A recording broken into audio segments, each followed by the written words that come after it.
आपण मैंने देखुछन सिनापाली अंचल उदंती ब्रिज्र दृश्य जेनटा कि अचल होकर पड़ी रही बरस बरस धरिकी जितकी बेले बिजु एक्सप्रेस वे लाइन आसला फोरवे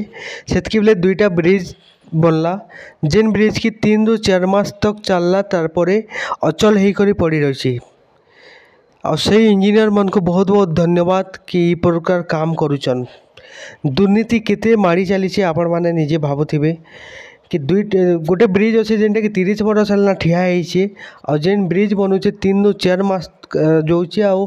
आकार पड़ी रही जेनका जे कि जेन प्रकार मैट गदेसन सामना ने आपण देखी पारुथिबे डंगर बलिया बारंबार एक्सीडेंट होचे बस इतिर का जाका किछि मास तले 3-4 मास तले गोटे एक्सीडेंट होता जेन कि ट्रक जली जाइथिला। भलिया लगातार एक्सीडेंट होचे किछु ना किछु एक्सीडेंट होचे एका बाकी प्रशासन नजर एबे तक नहीं पड़बार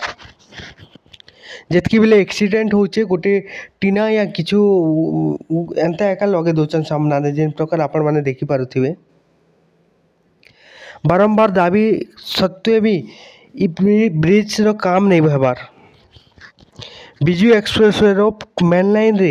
जेनटा कि 2 के 2 ब्रिज अचल होकर पड़ी रही प्रशासन केबे बनावा ये ब्रिज तार दृष्टि केबे ऊपरे आकर्षण करवा ये ऊपरे आपण माने हमर कमेंट सेक्शन रे मतामत जरूर जणाबे। ये ऊपरे यदि आपण माने आवाज नहीं उठाबे आजी तो लोकर जीवन एंता एका जोथिबा। आपण माने देखुछन सिनापाली रु मोर स्वाभिमान।